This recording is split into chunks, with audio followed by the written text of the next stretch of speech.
What's going on, y'all? Your boy is back here in sunny but cold Washington State, in the Seattle area. I'm back on my grind, feeling recharged. That vacation was exactly what I needed. It was just straight up chill mode for me. Also, attended a friend's wedding, so that was good. But other than that, man, I just wanted to be just chill mode, doing nothing else. And that's the way I like to do it, just relax. I'm not crazy adventurous. And plus, a lot of things like that cost, some extra dollars, especially there. But the good thing in Cabo is you can negotiate a lot of things. So, but we just straight up just chilled. We went on a yacht, like a bunch of us went in on a yacht and kind of pitched in, and they took us out in the Pacific Ocean, and we swam and stuff like that. Except I just jumped in real quick and hopped back out because I don't know, man, the ocean and sharks and stuff like that. I don't want to be messing with that. Even though I lived in Hawaii for a long time, I surfed and all that, but it was always kind of funny because I was like, man, I don't want no sharks to come up and bite me. I just want to just do what I gotta do, get in, get out, and just stay out the water as much as I can. But anyways, enough with that. But I'm gonna start on the Chevelle here, and what I got going on is I got one more thing that I need to do to the engine, and that's install the push rods and the rocker arm. So I was waiting to know what size push rod length that I needed for my cam. I got that. I've been had the push rods, but I just hadn't installed them yet, so I'm going to do that today. Also, I'm going to probably paint the front end of the frame on my Chevelle as well. I was going to wait because I didn't know if I was going to install new upper and lower control arms.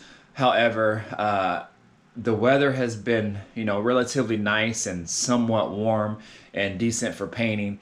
And we're probably going to be hit with rain here, and I won't be able to get a chance to paint it at all. So I'm going to take advantage of that now.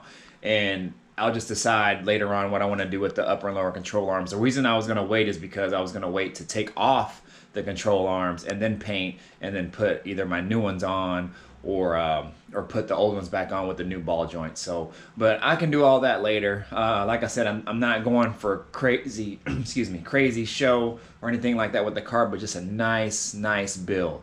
And so I'm just gonna go ahead and paint that now.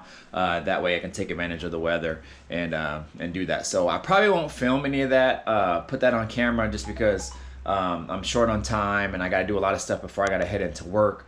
But I will show you the aftermath and before and all that as well. But I won't take the time to film it. But anyways, I'm back on the grind. I'm gonna do as much as I can on the Chevelle while we have good weather and it's not freezing cold outside, and take advantage and try to bring y'all some good content on that. So, all right, I'll holla, be back. All right, so I got one side installed, so I just got to finish the other side, and that'll be pretty quick. And I got the whole front end of that painted, so that I'll take you to that in a moment. But everything on here is installed. I got the little tray here that the rockers sit on. I have the rockers in, the push rods and everything, and they're all down and bolted, torqued to spec, and everything is good. So there's tons of videos on how to do this. That's why I didn't film me doing it. There's tons of good videos out there and literature and everything on how to do it. It's really simple. The main thing here is you just have to make sure you torque these so they're on the when the lifter is riding on the bottom of the lobe on the cam.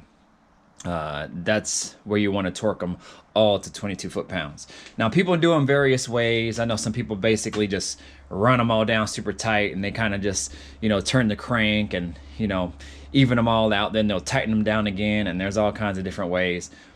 I just do it this way because that's how the manual tells you to do it, and it's torque to spec, and it's good. So basically, all you got to do again is just when the lifter's riding on the bottom of the cam lobe, and you'll know because the valve will be all the way closed, and then this lifter will kind of rise up, and this part will go down, and then it's at the bottom of the lobe. So again, do your research before you torque these to spec. Just know that they're torqued to spec when the lifter is riding on the bottom of the lobe on the crank. Excuse me, not the crank, the cam. So other than that, I got those set, so I'm gonna put the valve cover back on, and then I'm gonna do the other side. But let me take you over here to the car real quick, and I'll show you kind of what I did here. So basically, what I did is I used this Summit chassis enamel, if you guys can see it here. It's awesome stuff. I just use the flat black. That way, you know, it's not super high glossy and it looks really, really good after it dries. And I don't know if you guys can really tell kind of what it looks like, but it looks a ton better. And I just used 2 coats, and I did everything that I could.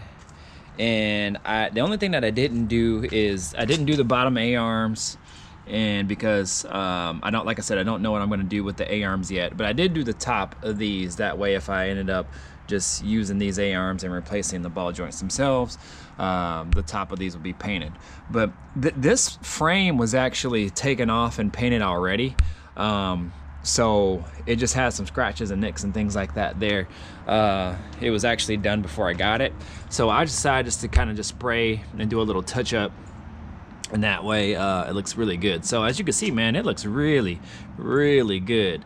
Almost like a frame off. But I mean, I guess it was a frame off because the guy had it off the frame. He didn't send it to the powder coat or anything. He just painted it by hand and with a, you know, a spray can. And that was pretty much it, and just put the body back on. But I cleaned it down again and then just used that Summit chassis enamel to make it really, really nice. And this firewall is all Pour 15, so that's Pour 15 spray paint. I laid a layer down of Pour 15 and then I sprayed over it with another different kind of Pour 15 spray. But yeah, so when I figure out what I'm going to do with the A-arms, then I'll kind of just go from there.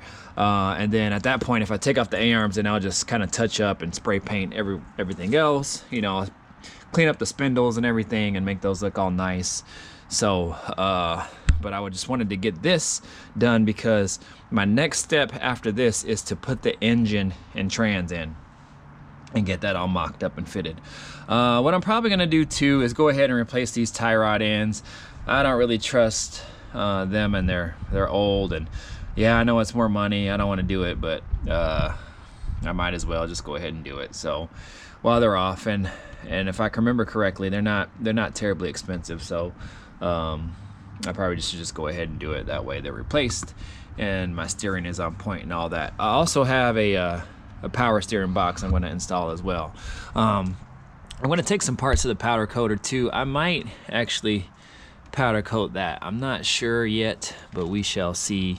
I don't know. We'll see. Who knows? All right, y'all. So that's pretty much it for this video. I'm glad I got that done because I've been wanting to get that done and the engine done behind me. So that's the next stages of this. This weekend, it's not supposed to rain as well. It's supposed to be nice all through the weekend. So I want to get the engine set in and the trans all mocked up and everything. I don't have a torque converter, so I can't fully install it yet. But I'm gonna basically just mate the trans and the engine block together, and that way put it in so I can kind of get a mock test fit of what everything is gonna look like in there, and so I can kind of know where everything sets. Also, that'll allow me to put the engine adapters on, the plate adapters, the motor mounts, and my new motor mount for my trans, and get that all settled in and as well. And I do have to torque down the what is this, the flywheel as well too, so I got to put that in as well. So I'm going to do that when I take that off the stand. It'll just be a lot easier. So anyways, that's pretty much it for this video. I'm going to get the other side of this torqued down and installed, the rocker arms and the push rods and all that, and be good to go. So anyways, y'all, I'm back at it on the grind. Like this video, comment, subscribe. Also, don't forget about the giveaway.